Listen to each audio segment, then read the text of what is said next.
Tapos, anong masasabi mo sa utak ni Robin Hood?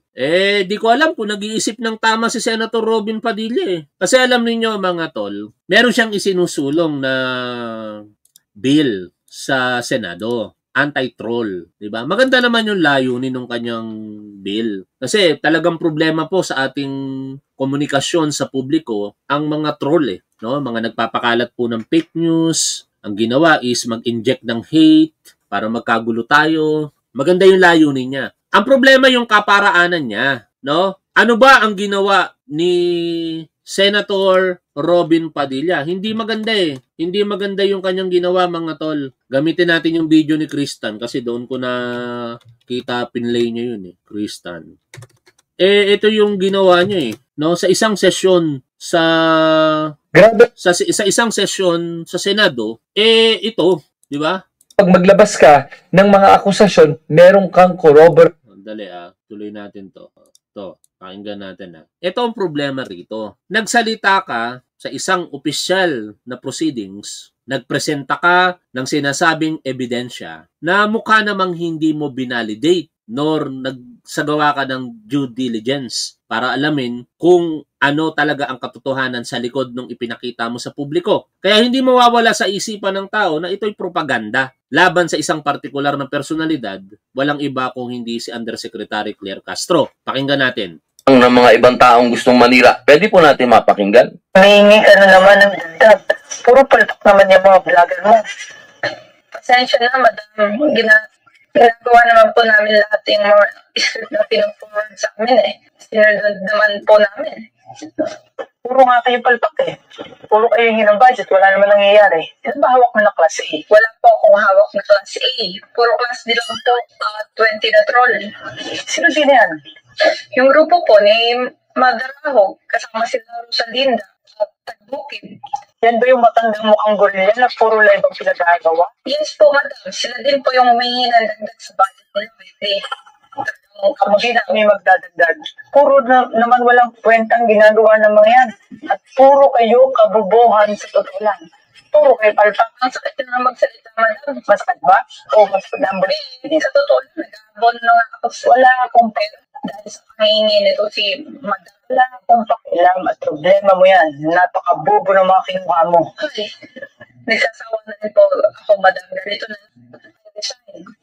Starting today. And may lang po kita dito pag-uusap natin.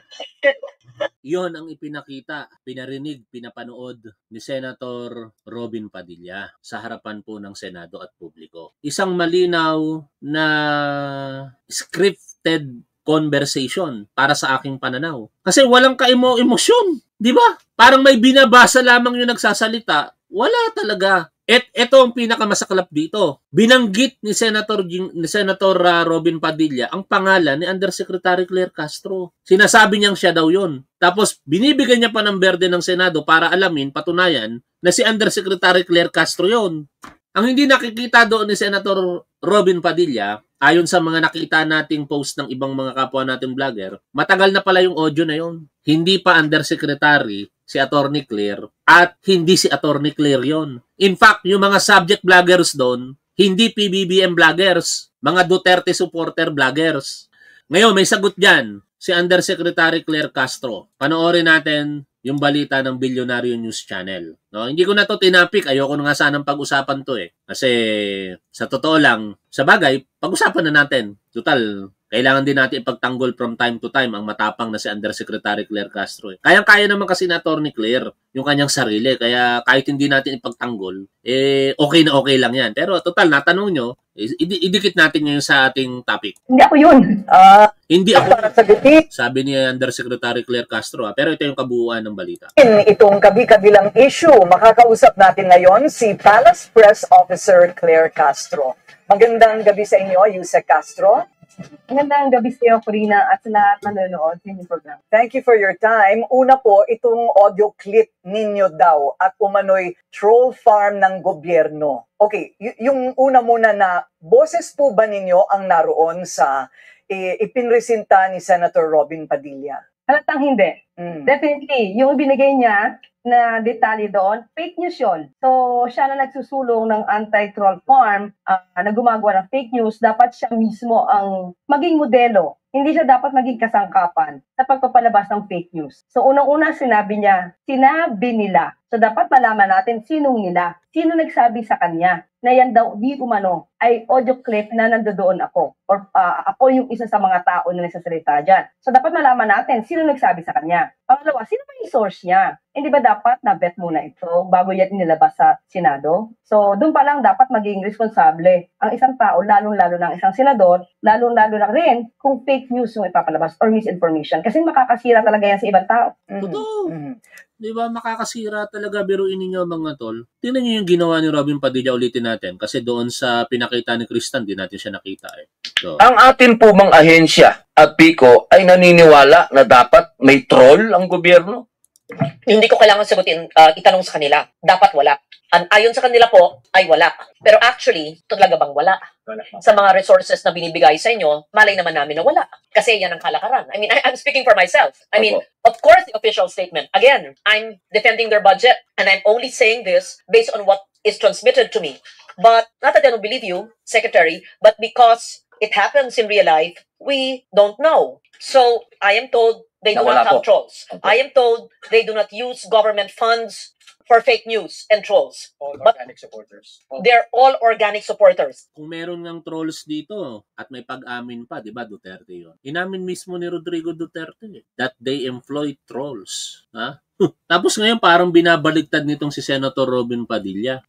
And if you have any proof, please tell me. And I would be happy to call them out and to prove that to them. Meron po kasing, maraming salamat po, ginang tagapangulo. Meron po kasing lumabas na voice recording, kung pwede po natin mapanood, para sa inyo po manggaling kung totoo ito, o ito ay AIO, o ito'y kagagawan lang ng mga ibang taong gustong manira. Pwede po natin mapakinggan. Di ba? Dito pa lang sala na siya eh. Sabi niya may lumabas na voice recording o kung ano man. Dapat hindi niya pinakita sa Senado yun. Pinakita niya. Siya yung naging behikulo para ipakalat further yung isang kasinungalingan na inuugnay niya, siya mismo inuugnay niya kay Undersecretary Claire Castro. Tagal Ako po ay merong final na bill kasi. Ang tawag po natin dito ay Anti-Troll Farm Act. Kung pagbabasihan po natin yung sinabi ng ating mahal na senadora na ang gobyerno ay hindi dapat kinukonsinti ang troll farm, maaari po ba nating malaman? Yan na po. Mahingi ka na naman ng dagdag. Puro palpak naman yung mga vlogger mo. Pasensya na, madam. Ginagawa naman po namin lahat yung mga isip na pinag-forward sa amin eh. Sinunod naman po namin. Puro nga kayo palpak eh. Puro kayo ng budget, wala naman nangyayari. Sino ba hawak mo ng class A? Wala po akong hawak na class A. Puro class D lang po. 20 na troll. Sino din yan?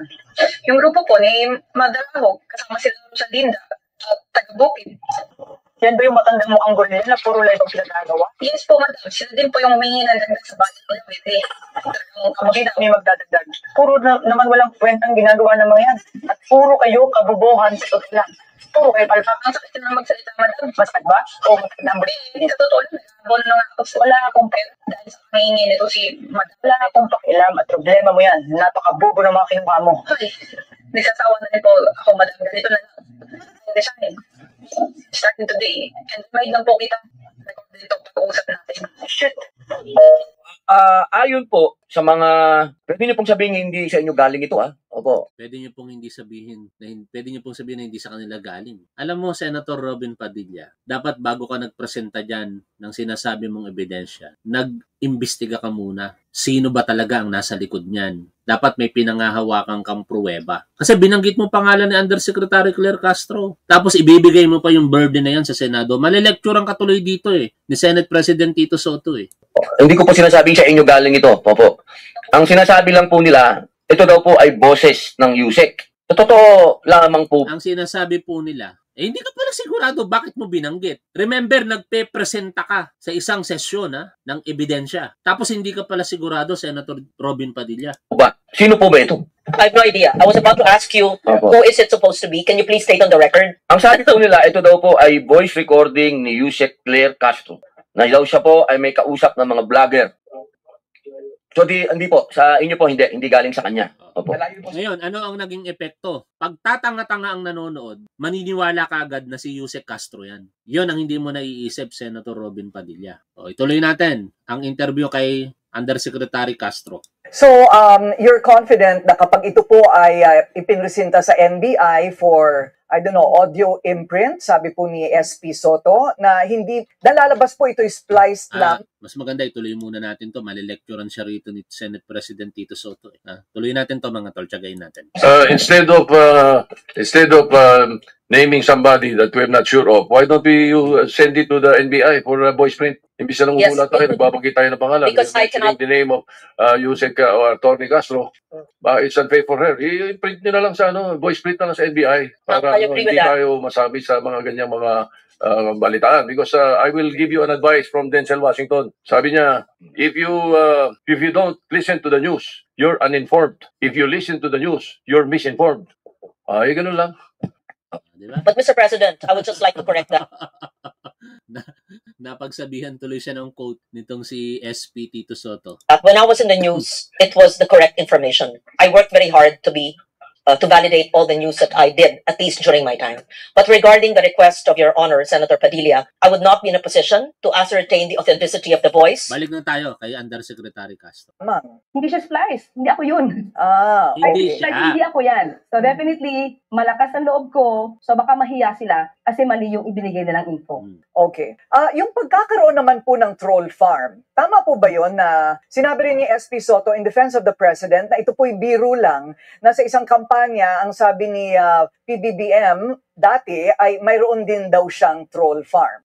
Ngayon, wala po talaga kasing troll farm. Kung sabi po yan ni SP Tito na yan talaga for a fact ay alam niya na nagbibiro ang Pangulo. So yun na po ang ibig sabihin niyan. Hindi po kami nag-hire ng anuman, sino man. Ang mga tumutulong at sumusuporta, talaga lang pong mahal ang Pangulo. Okay. So, isusunod-sunod ko na po. Ako, isa akong halimbawa na sumusuporta sa ating Pangulo dahil mahal ko Pangulo. At masasabi ko sa inyong mga mata, harap-harapan tayo. Isama ko na ang buong pamilya, mamatay na kami lahat kung ako'y bayaran. Ginagawa ko ito kasi, to be honest with you, masaya ako dito. Diba naikwento ko sa inyo kung bakit ako naging vlogger? Political vlogger. Dahil napanood ko si Pangulong Bongbong Marcos sa mga panahon yun, depress ako. Alam yan ng mga matagal ng manonood ni Top 1. Nagkaroon ako ng sigla, pag-asa ba? Suportahan ko to. And doon, umikot na ng umikot. Hindi ko akalain na magiging ganito, overwhelming ang suporta sa akin, kahit hindi ganun kalaki channel natin. Pero ang dami kong mga pages at channels na sinuportahan ng ating mga manonood. At dahil doon, kumikita ako. At kontento ako sa kita ko na yan. Hindi ko kailangan ng bayad ng kahit sinong politiko para lamang isulong ang kanilang interes. Kaya nga ito, lagi kong sinasabi, di ba? Mamatay na bayaran. At talagang ikinakahiya ko ang mga bayaran. Nakakahiya yan. Kasi hindi ko maaatim na ako'y kukuha ng pera sa gobyerno para lamang isulong ang interes ng kung sino mang politiko. Nung pulis nga ako, di ako gumawa ng illegal para kumita ng pera. Ngayon pa kayang vlogger ako? With that, salamat sa nagtanong.